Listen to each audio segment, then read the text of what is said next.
Eh bien non, on ne me voit pas, on le voit lui, hop, mais ça va pas être pour lui parce que ça va pas le brancher.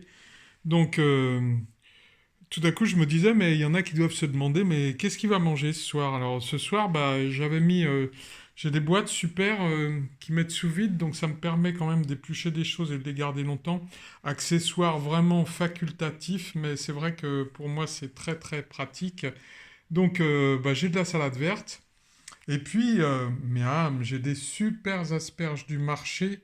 Alors les asperges, eh ben oui, mais j'ai découvert que les asperges vertes comme ça, c'était délicieux cru. Je les épluche, puis je les fais un peu tomber avec un petit peu de sel, un petit peu de miel, parce que j'aime toujours bien les contrastes salé-sucré, et puis du poivre, parce que j'adore le poivre.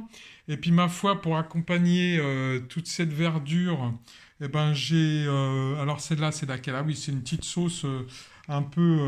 c'est peut-être pas ragoûtant, regardez comme ça, je vous assure que c'est sublime.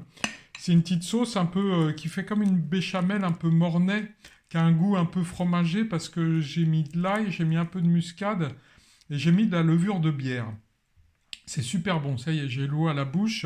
Et puis là, j'ai une vinaigrette plus classique que j'ai un peu épaissie. Toujours pareil, j'aime beaucoup l'ail. Alors il y a de l'ail, il y a du citron, il y a de la moutarde.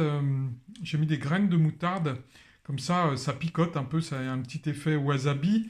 Et puis ma foi, après ça, je vais manger une banane parce que c'est très bon la banane.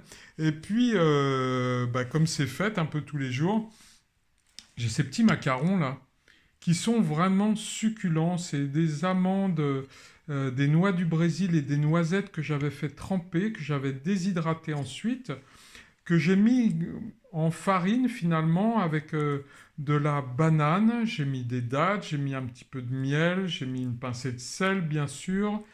Qu'est-ce que j'ai mis? J'ai mis un peu de poudre de vanille et j'ai mis un petit peu de farine de graines de lin que je broie moi-même. Je vais vous dire, après tout ça, s'il y en a qui se disent que j'ai encore faim ou que j'ai mangé que de la salade ou des carottes râpées, ben non. Alors effectivement, il y a de la salade, mais il y a tout ça. Tout ça, alors je ne veux pas dire que les bananes, c'est de saison, hein. Les bananes, je vous ai déjà dit, elles sont importées, mais les bananes, théoriquement, bah voilà, on devrait en manger parce qu'on devrait vivre sous les bananiers. Alors ça, c'est le poids de notre histoire, et en même temps, je ne doute pas qu'on puisse un jour prévoir de nous rapporter des bananes avec des voiliers.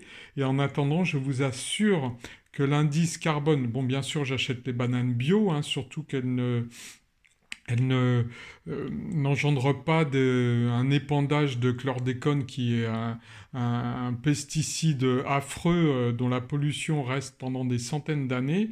Mais voilà, ces bananes en CO2, en émissions de CO2, c'est quand même vraiment minime par rapport au fait de manger un steak, un blanc de poulet, parce que sachez que même si vous vous dites que le poulet ou le bœuf, il a été élevé en France, bah, qu'est-ce qu'il a mangé? Il a mangé du soja généralement plein d'OGM qui est cultivé en Amérique du Sud ou je ne sais où. De toute façon, ça fait longtemps que je m'intéresse un peu moins à ce sujet parce que j'ai décidé de m'intéresser surtout à ce qui va bien.